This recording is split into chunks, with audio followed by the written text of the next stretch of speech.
Hello, everybody, and welcome back to another episode of Me as Well. Today is quite an exciting episode because not only I have three cameras staring at me and a spotlight on my face, but I have the immense pleasure to have a dear friend of mine as my guest. Fabio is someone that I met on the first day when I went to Mulai. If you've listened to my previous episode, you'd know how much I've preached about Mulai. And the first thing that struck me was that he gave me a big smile and a huge hug, welcomed me so warmly. But as I got to know him, I realized that we had not only a deeper connection, but he was also extremely mature for his age. And I'm looking forward to share his story in today's episode. So, hello, Fabio. How are you? Hello, Mia. I'm very good. Thank you for having me. Thank you for your time. My pleasure. You've listened to my episode. You've been one of my biggest fan, I must say, ever since I started. And I started my episode with my early years because it is something that impacted me and made me who I am today. So I want to know, how was Fabio's early years? And tell me everything about how it helped you to be the person you are today and what brought you to Dubai. Yeah, I think it's a great way to start. I've learned through time that the early years, particularly the first 7 of a child's life, are when your brain is the most plastic. So it's when you can retain information in an incredible way that then slowly you get to lose. And for me, I would start by telling you that I'm incredibly lucky. Okay. So I come from the Amalfi Coast, particularly from Ravello, which is one of the most exclusive places of the Amalfi Coast. And to give you a context, Ravello is a place where there are probably 3,000 inhabitants. Okay. And half of that would be people that are, at least half of that would be people that are in the second part of life already. Okay. So it's a small village in such an enchanted land. And I had the privilege to grow up there. And while I'm here in Dubai now, but I've been living in 7 cities during the past 10 years, I had the pleasure to experience what it means to meet people from all across of life and from all parts of the world. And I definitely think there's something special about coming from where I'm from. Yeah. It's definitely one of the most unique places in the world. And that might be letting you ask, why then would you leave such place? Yeah, exactly. And the beauty of a seasonal place like the Amalfi Coast, which is obviously incredibly busy during the high season, is that on the other side, during winter, would be a place that is quite empty and desolated. And I always traveled thanks to my parents, to whom I really owe everything that I have and who I am today. Basically, and traveling with them since I was 8 months old. I imagine the first time I took a plane. Did you understand what a plane was? Not at all, but I know that I did celebrate my first year birthday in Miami. Nice. Not a bad place. Yeah, my parents would be very lucky because my dad's sister has 2 apartments in Florida, West Palm Beach. Okay. And so I'd spent the first 4 or 5 years of my life going back and forth. Every time it would be winter, given they would be working at our family hotel, they would be able to take holidays. And they were quite adventurous, and they only had me as a young kid. So they would keep traveling back and forth to Florida. And obviously, as you can imagine, that going back to the fact that the first 7 years of a child life are quite important, that definitely must have set the tone for me and travel as I grow into become quite a traveler. I can tell. And yeah, unfortunately, that had to stop when I was about 5 years old, I think, because of a disease that I had that kept me in hospital for more than a month, really. Getting my parents quite worried about what was going to happen. And obviously the focus had shifted completely elsewhere. However, as I said, I am a very lucky person. And that is the last time I pretty much had to spend time in hospital in my life until now. So yeah, I would say that That beginning had definitely given me the interest. And my mom, since I was really young, she always taught me to continuously ask a question. Yeah. She was keeping saying that who asks question is the person that can travel and can go farther. And I definitely picked up that from her. And do you think that this led you to traveling and explore the world? That was a driver, part of you discovering and living in different part of the world. 100%. Yeah, without a doubt. The fact that I've been traveling with my parents since I was really pretty much 16, 17. And till today, every time we have the chance to travel together, we're still happy to do it. But they just love to travel. It was one of their favorite hobbies. And I guess it became mine. I left home when I was 17 for the first time to really just go to London. And I had an aunt in London, which still lives there. And I had the opportunity to go to Greenwich to study English, to perfect it. And that first experience, which was about 2 or 3 months, it was during summer, just immediately got me to understand how beautiful it was. You know, the feeling of freedom, the feeling of being in a city when you are someone that comes from a tiny village in the Amalfi Coast and you're familiar with London, right? So imagine that feeling. Particularly, I felt it severely when I got back to the Amalfi Coast after that experience. Yeah. And I went through a period where, despite I was really young, I felt like I didn't belong to my place anymore. Just because I had seen what was out there, and that got me so curious that I definitely wanted to get back. And indeed, as soon as I finished school in the Amalfi Coast, then I head over to London when I was 18. And I started working there. I had started working with my dad when I was 13 years old. Wow. And that's definitely a defining moment of my life, because the story is quite funny. I was really, really short, and my dad comes to me at home, and he gifted me this white shirt that used to be his. And obviously the shirt is so large on me. And he puts it on and he says, "Son, you're ready to come and work with me now." And obviously that was meant to be a joke, you know, and it was meant to be a playful experience. However, since the very early stage, he always was very adamant in letting me understand the value of work, and not to treat me as the son of the owner, but just the last of the staff members that had joined the business. And as you can imagine, being a kid from 13 to 17, the last thing I wanted to do was to be there and spend my summer working when all my friends were going to the beach and playing football and, just spending time together. However, now in hindsight, after having spent 10 years abroad, I am definitely very, very happy of my dad's choice. And I definitely understand the value of working.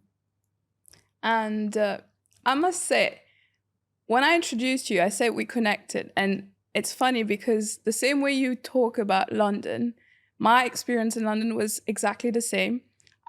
When I told people I'm from Mauritius and Madagascar, they're like, "Why did you leave there to come here in the rainy city?" But I loved it. Like you said, it was that sense of freedom and it was a new adventure, I would say.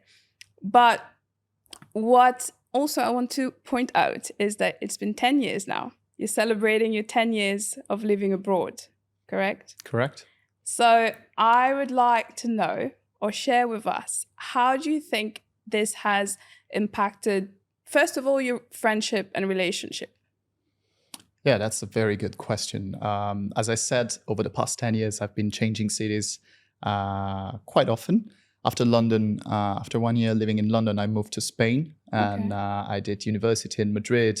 And from there, I then moved on to live in Barcelona and then Milan and then Mauritius and finally here in Dubai. And now it's been 6 years that I've been living here in Dubai. And the beautiful thing is that obviously from the early ages and coming from a family that works in hospitality, you understand the value of connection. What I couldn't understand when I was a kid was how my parents were spending time with strangers, and these people that were coming through at our hotel were seeming so happy to hug them and have lunches and dinner together with them. Mm-hmm. And I couldn't relate because it was like, who are those people? And mom and dad would try to explain me that those were guests that would be returning every single year just to be in our space and to enjoy the beauty of the Amalfi Coast. And one thing I remember is that all these people looked incredibly happy. Okay. So I guess from a very early stage, I would associate traveling away from home with happiness. Okay. And with that, when I started my own journey into travel, I obviously find out that you would meet so many new people. Okay. And that you could effectively meet people that you liked, and you could create connection with them. And so I've kept creating connection with people ever since. Mm-hmm. And I'm really, really happy for that, because now I am at a place where people really, it's all about people to me. And I am fortunate enough to have people in all these places where I've been living. And I have, friendships are at work. You need to put in work for being able to keep that. And from my childhood friend that are still the closest group of friends that I have today, despite we live in all parts of the world, to all the friends that I met along the journey, I have people and special memory with them in different cities. And then we end up traveling together. And so there's something very, very special about creating connection in that way. And do you feel like this connection is still the same? Because obviously you grow up over the years, you change as a person. So do you think that your connection with these friends are still the same as it was when you first met them or hanging out with them? Well, obviously you evolve, and I'm someone that really likes to work on himself. So I went through changes. However, at the core, the people I grew up with know who I am, and we know each other so well that we remain exactly the same. Mm-hmm. So it doesn't matter if we don't see each other for years. It just takes some moment to come back and go back to those early stages, And this is the beauty of all these incredible memories that you have the chance to create. 100%. Yeah, I agree. And something I like to also put emphasis on is that any kind of relationship, friendship, anything that you create with someone else, it's always a two-way thing. So it's not always you giving, but also, getting it back as well from the person, which is absolutely lovely. At least now, if you're going back to Spain, you have friends too.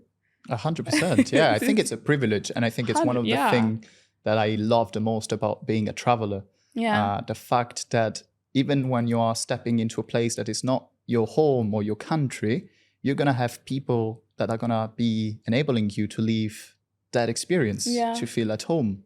And I guess that is one of the reasons why I love traveling. Okay. Well, now, how did you end up in Dubai? Is that a choice? That was not planned at all, actually. I was in Mauritius finishing the last internship with university, and I had graduated a few months earlier. And Mauritius is quite a paradisiac island, as you know. You didn't like Mauritius. Is that what you're trying to say? Mauritian people are watching. Beware. I loved Mauritius. Particularly for the first 2 months. Then effectively, after living in so many cities, obviously it was quite a tight space. It is small, to be fair. And at work, I used to work in luxury hotels at the time, and I was working at the Shangri-La Le Tusrog. And all the leadership team had experiences in Dubai for many, many years, or Abu Dhabi or other Emirates in the UAE. So as I was there for the first time in a managerial role, they were really keen in advising me, and they were mentioning Dubai as a place that would have jumpstart my career. Okay. And I'm someone that really likes to listen to people that are older than you. My parents, I think they did a really good job in instilling in me the value of respect. And therefore, if someone is older than you, automatically you are paying respect. 100%. And these people obviously had led incredible careers, and the fact that they were so adamant in letting me know how important it would have been for my career, it stimulated me into at least looking at it and considering it. And after doing my studies and research, I actually had a ticket, a layover in Dubai anyways, but it was meant to be 6 hours. And I changed that ticket. I made it 6 days.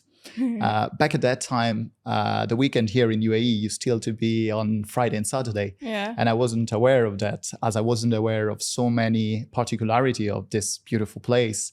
Therefore, I started from my LinkedIn to look at who do I know in Dubai. And of course, being a traveler, you will know people that, like you, love to travel and live abroad. And I had some friends from the Amalfi Coast that were living in Dubai, and started from them, built a few connections, used my network. And next thing I knew, I was in Dubai for 6 days. I managed to schedule, I think, 6 interviews. Wow. And by the end of the process, once I was back at home, weeks later, then I had actually received a job offer from all the people I had met. Which obviously, it was great because it was effectively another first experience after finishing university. And despite all the experience that I had already gained, I was still just a kid. And so that's how the Dubai journey had started. And I must say it's impressive because as now you're talking about career, you started to be in the work industry at a very young age, even though I know at this age you're not even understanding what the hell you're doing, but you're already brought up in this environment. So I guess it must impact your career as well. But I know what's your current work status, but I want you to share that with us because for me, it is something I really admire. Taking the guts of what you've done, hats off, because it takes a lot for people to do so. So tell me more about your career and everything. Think something that you mentioned there is quite interesting. When I was a child, I was doing this work, which would have been, I was a waiter, I was working at the kitchen, I was working behind a bar, because obviously my family had the hotel, so it could be a playground. And my dad was smart enough to allowing me to try all these different experiences within the various departments. And only later I could understand that he was doing that because back in his days, his father would not allow him to do what he really wanted to do, which was to work in the kitchen, because he was the son of the owner, and so he had to be the face of the business. So the moment that it came to me, obviously my dad wanted to allow me to try all the different experiences. However, I was a kid, right? I was a young person, and I was just, doing something in a very mechanical way. Obviously, I enjoyed the interaction with people more than anything else. But then just when I got to university and I studied hospitality management and business, I really got the opportunity to connect the various pieces of the puzzle and to understand what was really going on. And I am someone that never thought that I would end up going to university.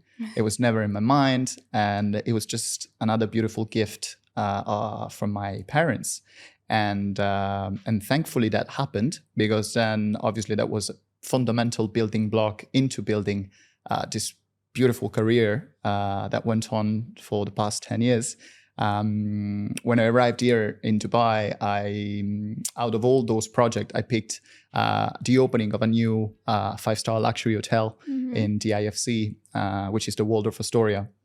And that was an incredible experience because I've been surrounded with absolute fantastic people throughout. Some of the most incredible mentors and colleagues that I've ever had, I think, go back to that experience. And I am someone that is really, really ambitious. And after university, I had this sense of validation that came through it, because obviously I enjoyed studying something that I didn't even know you could actually study, what I was doing for a living. So it gave me the desire to really prove to everyone around me how much I wanted to be successful. And those years really went on. I mean, when I started, I arrived here, and obviously it was quite different, right? I wasn't as confident as I am now. I just knew that I had a way with people. and that I could communicate. And I went on and applied into a sales role at a World of Astoria, which ultimately ended up being my first job here in Dubai. And credit really goes to my former director of sales, George, that allowed me to have that opportunity and shape me into the salesperson that then I would grow up to be. And from there, after nearly 4 years of experience, where obviously we had so much success and so many accolades, it came to a point where obviously, if you are someone ambitious that wants to keep running, motivation starts to decrease a little bit. And through colleagues at work, I had the opportunity to entertain other interviews and explore other opportunities. And from that moment onwards, I had the chance to start a different journey, working for the government of Ras Al Khaimah as a tourist development manager. Which, as you can imagine, was never part of the plan, because my plan was really to work in hospitality, eventually become a general manager, head back home and take care of the business of my family. However, ambition prevailed, obviously, and I was very excited to start that new opportunity. And yeah, it's been an incredible journey. I've been there for the past 2 years, pretty much.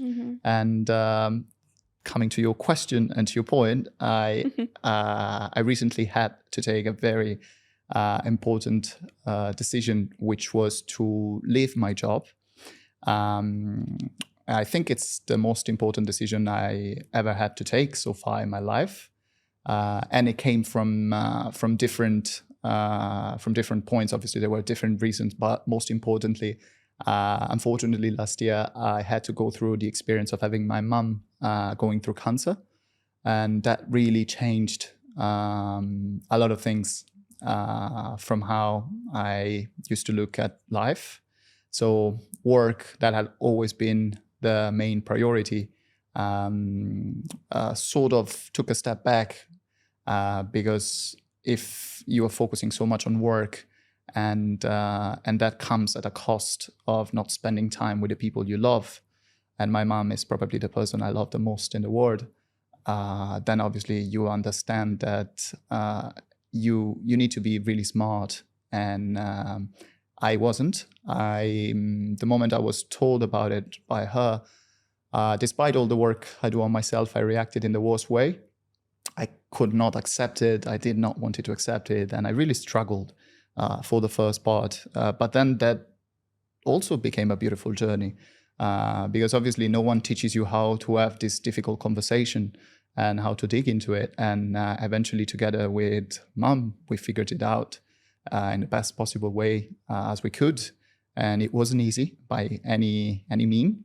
However, I still think that I'm incredibly fortunate also going through such a journey, because I'm here talking about it with you, and my mom is doing great, and she's in great health, whereas other people simply do not have that chance. And so yeah, that changed a little bit the situation.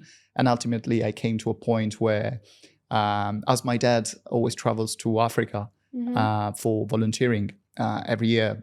This year it was quite a long trip. He stayed away for more than 3 weeks. And it was coinciding with a period where my mom was finishing chemotherapy. Yeah. So I did not want mom to be alone at home during that period. And neither I wanted my dad to renounce to this kind of experience that to him is so important. And so I decided to just leave and head back at home, and spend, for the first time in my life, 2 weeks just with my mom, which was the first time, because obviously having two younger sisters, that was never there. And it was brilliant. We had such an incredible time, and yeah, I'm very excited of the choice. I think it was really important for me to, again, always talk with people around me and understand that people with more experience and with more age told me that was definitely the right choice to make. And that probably made the process a little bit easier afterwards. And here I am after probably 2 months since I finished. And honestly, it's so hard for me to imagine what you must have been going through when at that period of your life. But one thing that really struck me when I first got to know you is that you are always positive, ambitious, always a yes kind of person to discover. You're very curious, I must say. But I always ask myself, at what point do you break? Or what's your coping mechanism when you deal with like hardship, obstacle coming your way? Because life is like this. It's not always sunshine and butterfly. You will have obstacle. And from personal experience, for example, I know that when I was going through something tough, I would always ask the question, but why me? And little did I know that over time, this will build the woman that I am today. And I'm not saying I'm not going to face any kind of obstacle or adversity, but the way I handle it is in a very different approach.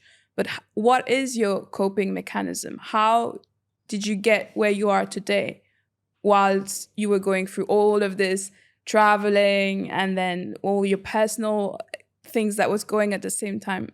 Tell me more about that. Yeah, that's a very good question. Well, I think it's always your choice. And I think life is an incredible gift. Mm-hmm. I always reflect on the fact that we do not choose to leave. Someone else take that decision for us. And then you are gifted with this life.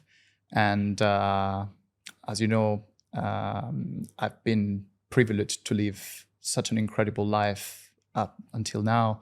So I really don't go through those dark thoughts as often. Okay. I do keep positivity. I do choose to stay happy, because simply the fact that I'm able to do incredible things with my body and have incredible conversations with people and travel the world and live a very exciting and dynamic life always made me feel really, really lucky. And everywhere you look around, you have the chance to see that people are not as lucky. Mm-hmm. So it's a responsibility. From the moment you're born, you directly have certain responsibilities. And I think living life in this way, not looking at things happening to you, but looking at things maybe happening for you, and ultimately, you need a toolbox to go across life, because as you say, it's not going to be always beautiful. There are going to be hardships. And I just came across the biggest hardship that I've ever had. And I'm sure that I will have to face many more. That's why I'm happy that I'm able to go through these difficult things as well, because nothing teaches you how to show up in life as much as something difficult will. And you will just keep adding tools to your toolbox to then be better equipped. Now, the more the journey continues, the more probably things could get challenging, and the more tools you will need. Mm-hmm. So this is why I'm continuously curious and very interested in so many different things. Ultimately, it's just to lead the kind of life that I know I am proud of. That's beautiful. But I want to dig a little bit deeper. What was, you would say, the moment? Because let's say, were you always positive as a younger Fabio, or did something happen that made you realize that, no, I'm going to stop thinking like negative. I'm going to stop going in the wrong way, and I'm going to stay positive, and I choose to be positive. Was there any particular event or moment in your life that made you take that choice, or was this something that was just in you as a kid? I think again, it goes back to childhood and those first years that we started with. I was showered with love, not just by my parents, but my entire family. And as you can imagine, being Italian, I have that typical, very, very large Italian family. And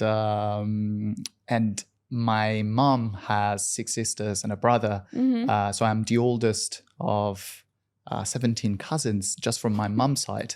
And then I have other 4 beautiful cousins from my dad's family, and really, obviously, all of this, when you are growing up in such a small village, it's everyone looking after you, everyone, and when you are the first, it was sort of special for the family, right?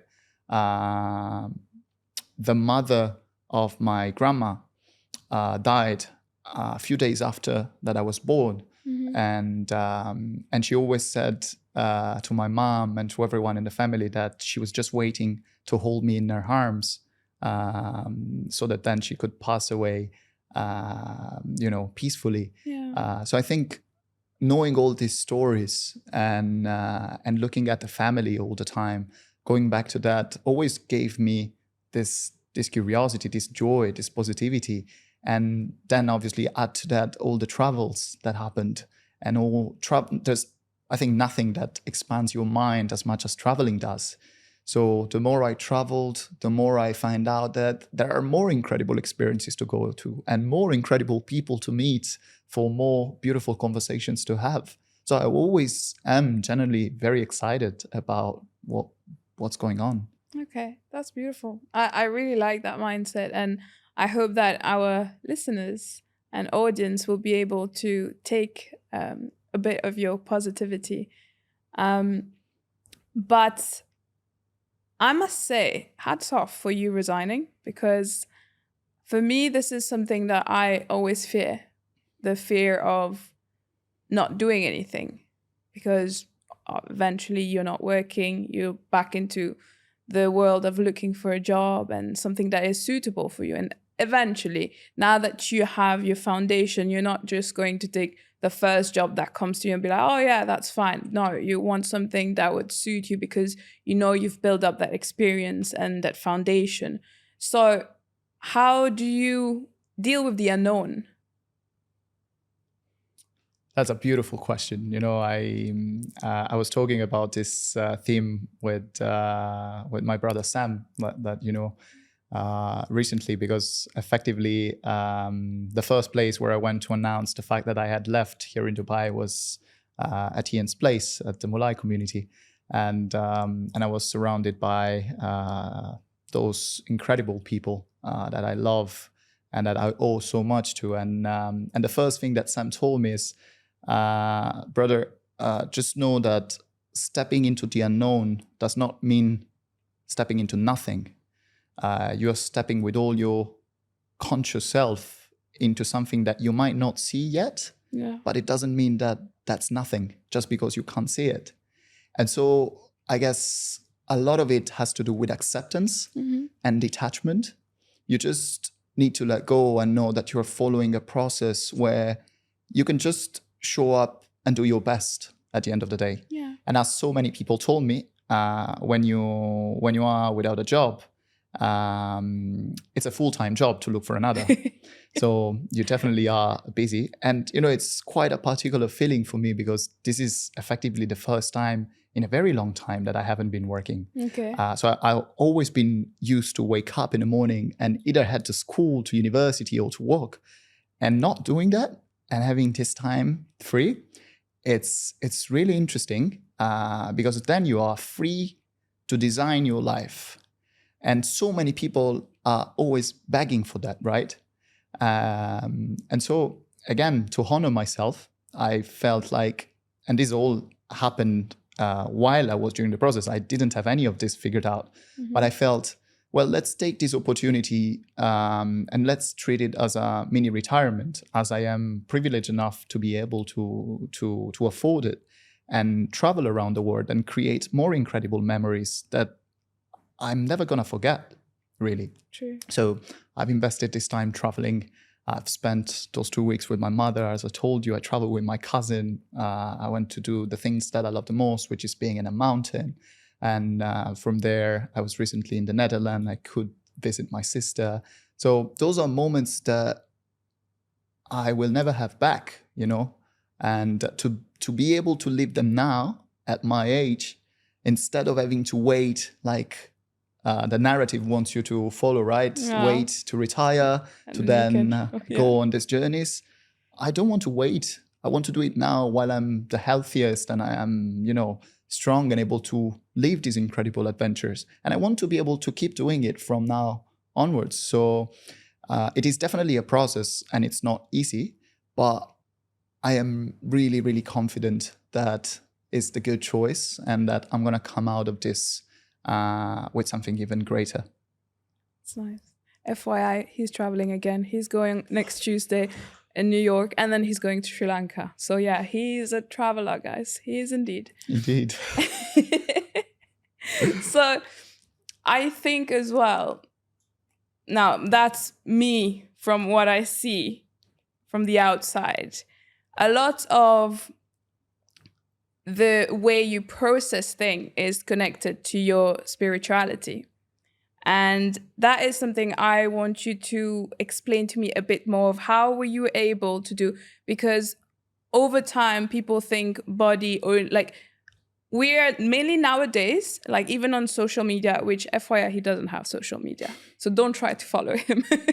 So like on social media, you are like, they portray the perfect woman, perfect man, the perfect life, the perfect everything. So body is there. And then you have that also, that thing that it went viral on social media of being that girl. Or, you had to wake up early in the morning, drink your green juice, do this and that made you that girl. If you're not doing that, which means you were a complete failure. But something that people lack, and that is something that I found me joining in Mulai, and that's the reason I've been coming every Sunday, is spirituality. How it's as important, or even I would say even more important than anything else, because if your spirituality and your mind and your body connect, you're a complete person. So I want to know your journey to spirituality. Was it something you always had, or you discovered it along your years of traveling around the world? No, I would say this is something that came a bit more recently into my life, and more precisely, really since I joined Mulai, which has been now since 2 years. Yeah. 2 beautiful years. And I don't necessarily like the word spirituality and the way how it is used, because basically now it's just another trend, right? And everything that can be monetized is being used in certain ways that are defeating the real purpose. Ultimately, you're right. There is the body, the mind, and the soul. Mm-hmm. And this is the unity of the self.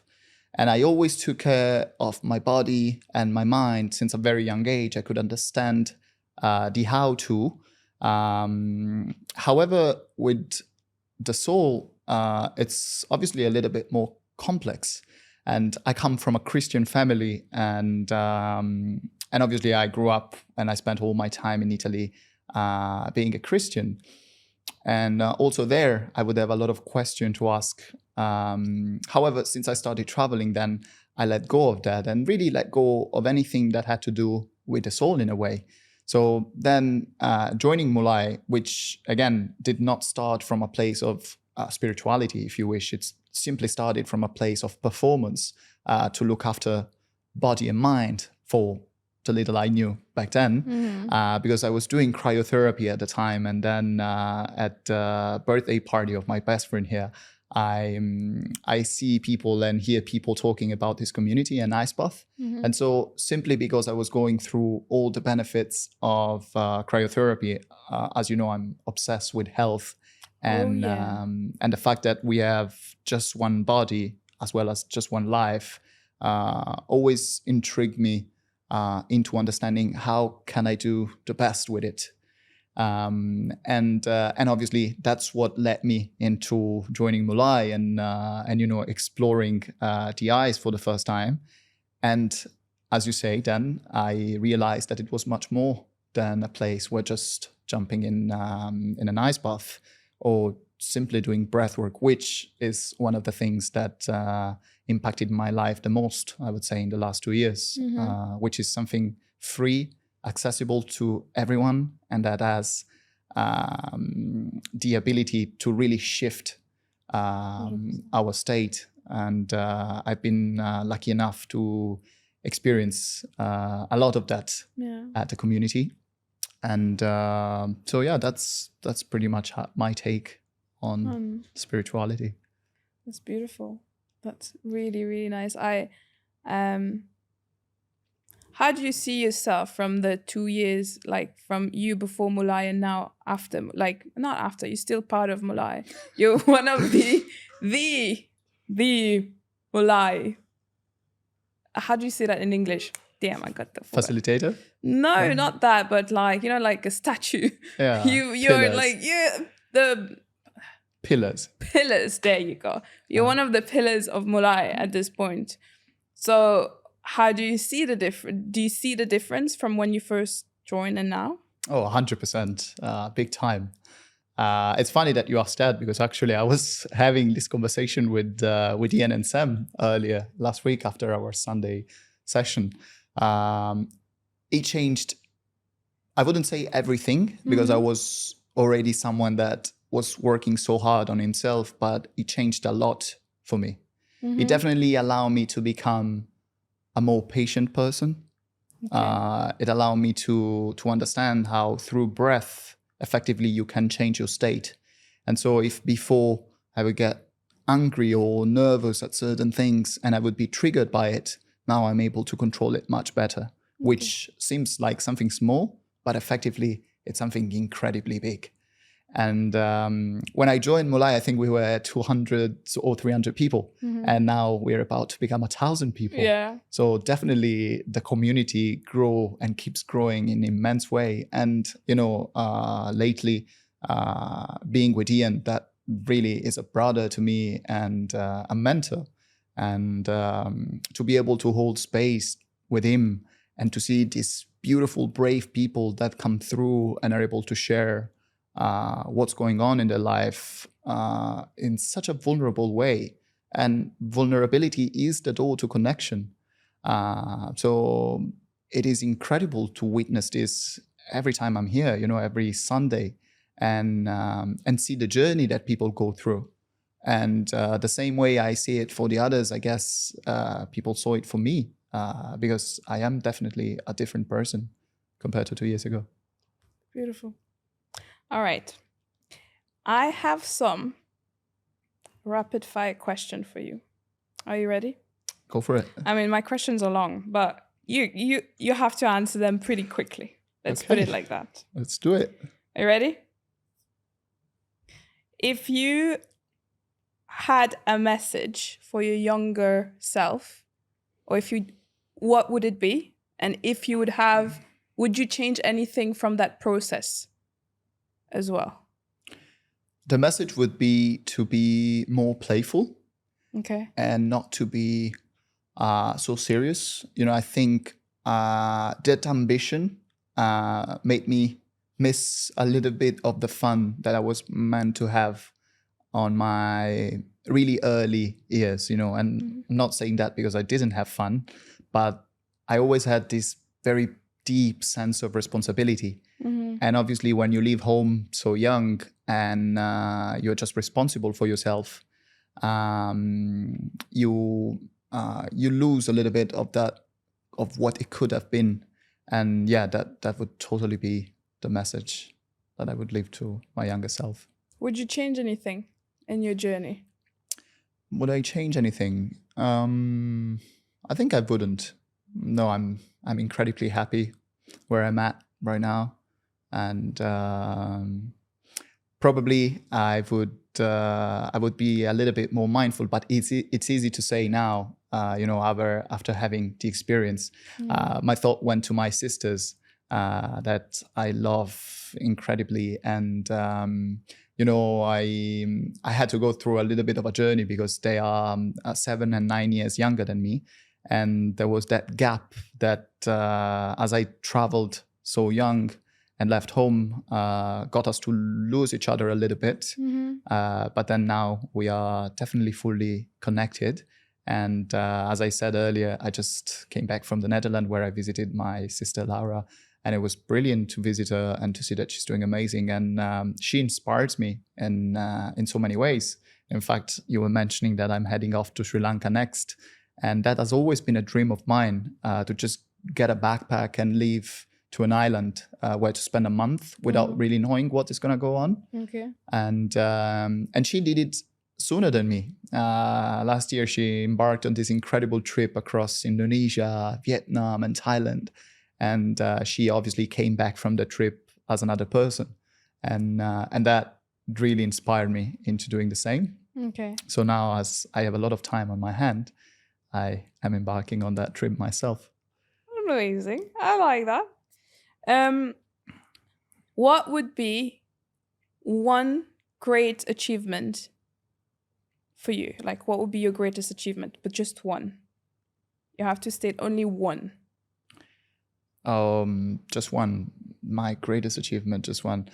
I think it would have to do with community. I think it would have to do with all my relationships, with all my friends, with my family. I think it's not the kind of professional achievement where you are handed over a piece of paper that has something to say, but it's really the way you show up into people's life, the fact of letting them know that you are there to support at any time, and the fact that you are genuinely interested in finding solutions to problem and being part of the solution. I think that is what makes me the happiest and most proud. All right. I take that answer. Well, for you, Mr. Traveler, if you had to choose one country to live in forever, you're not allowed to leave that place, just one country, island. That's your forever house or forever home, I would say. Which country or island would that be? And why? Well, for a traveler, that's a very difficult question. That's the reason why I asked you this.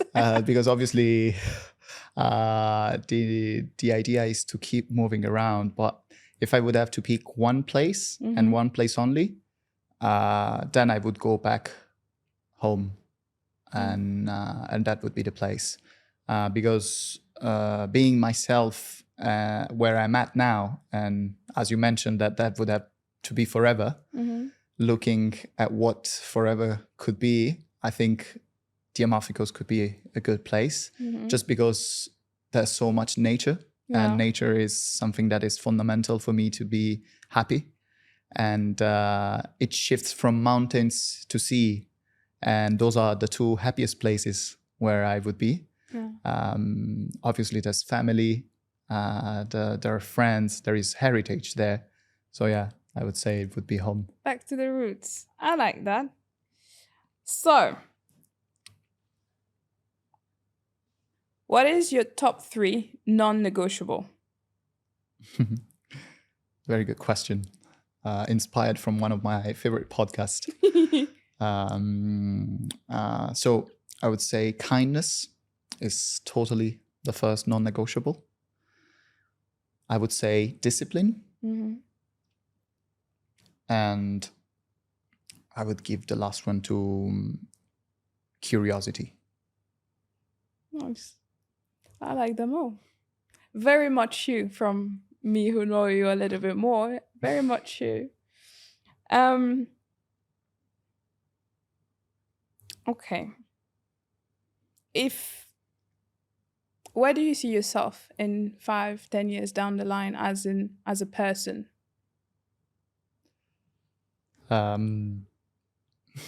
5 or 10.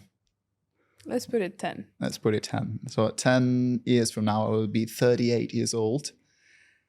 I don't lie. I might see myself here. I think this is a beautiful place. I think we're so fortunate to be in UAE. it's the place where things are going in, I would say the best way compared to everything that you can hear and look at on news. And yeah, I like the vision that the leaders of this country have towards what they want to make it, transform something that people would refer to as impossible into something that happens every day. The other day I was walking, for instance, where I live in Silicon. I was heading to the gym, and I realized that even on the roads, on the pedestrian cross, there was the sign saying "Road monitored by AI," and I hadn't realized that. And yeah, I think for the next 10 years I see myself here. Yeah. Okay. How? Well, I'm definitely going to embark on a next important project, which I don't know what it's going to look like, but that will happen soon.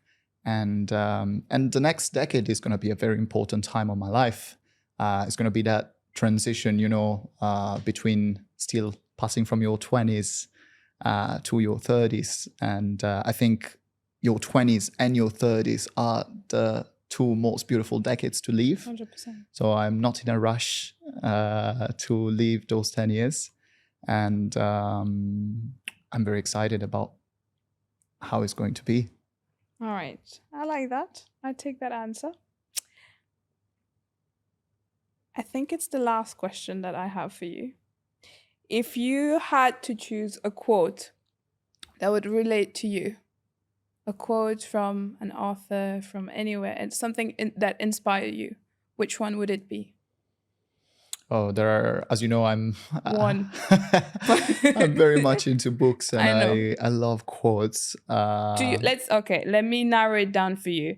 A quote that would resonate to your current situation. Yeah, I think there is this quote that I'm being obsessed lately, which is one of the quotes that I shared at Mulai as well. That I listened to Jay Shetty talking about it on his podcast, and he was posting it on LinkedIn as well. And it comes from a British author, and it comes from the 70s, if I'm not mistaken, but I'm not remembering the name of the author. You'll apologize for that. And I think the quote goes something along the line of, I'm not what I think I am. I'm not what you think I am. I am what I think you think I am. Which basically goes to express how we are living a perception of a perception, right? And as I often say, 99% of the problem is in our head, and it's not real. And I really resonate with that lately. That's beautiful. It's a very tongue-twisting quote, but a beautiful one.